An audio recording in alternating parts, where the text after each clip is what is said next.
श्रद्धा रेसिपीमध्ये आपलं स्वागत आहे। आज आपण करणार आहोत तळलेले मोदक। त्याच्यासाठी लागणारे साहित्य आहे अर्धी वाटी रवा, 1 वाटी गव्हाचं पीठ, 1 वाटी खोबऱ्याचे काप, चवीनुसार गूळ, चवीनुसार मीठ आणि साजूक तूप 2 चमचे। चला आता आपण रेसिपीला सुरुवात करू। ताटामध्ये मीठ घेतलेलं आहे, त्याच्यामध्ये आपण थोडंसं पाणी टाकू। मीठ विरघळून घेऊ हाताने व्यवस्थित। मीठ विरघळलं आहे, त्याच्यामध्ये आता आपण 1 वाटी गव्हाचं पीठ टाकू, अर्धी वाटी रवा, 2 चमचे साजूक तूप। आता आपण हे मळून घेऊ, त्याला व्यवस्थित एकत्र करू। थोडं थोडं पाणी टाकून ह्याला आपण घट्ट तिंबून घेऊ।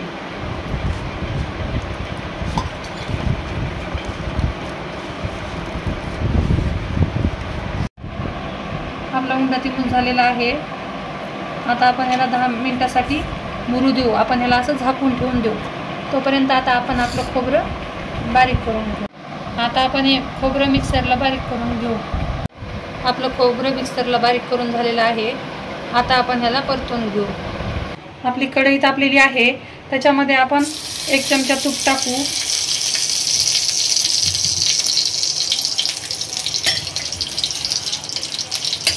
तूप व्यवस्थित पातळ झालं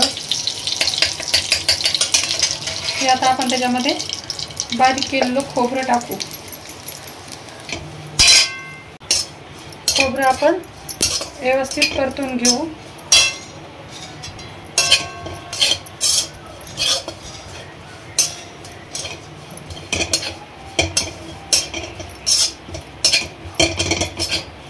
आपलं खोबरं परतलेलं आहे, आता आपण त्याच्यामध्ये हा गूळ टाकून घेऊ।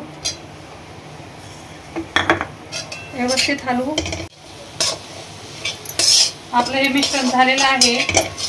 आता आपण गॅस बंद करू आणि मिश्रण एका ताटलीमध्ये थंड होण्यासाठी काढून घेऊ। आता आपण हे मिश्रण थंड होऊ देऊ।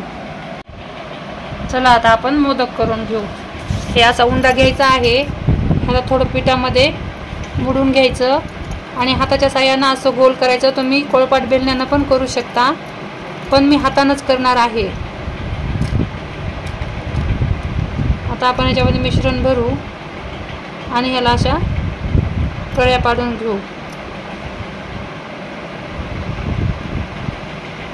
या सर्व व्यवस्थित एका जाग्यावरती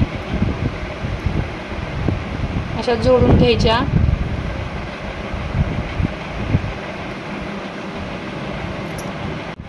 आता आपण अशा प्रकारे सर्व मोदक करून घेऊ।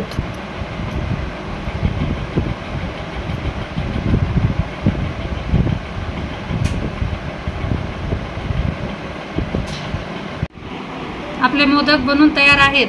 आता आपण ह्याला तळून घेऊ। आपलं तेल तापलेलं आहे, आता आपण हे मोदक तळून घेऊ।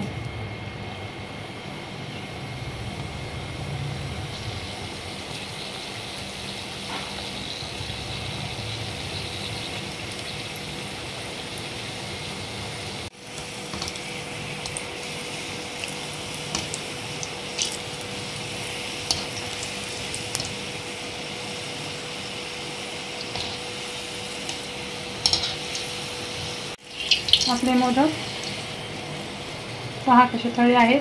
अशा प्रकारेच आता आपण सगळे मोदक तळून घेऊ।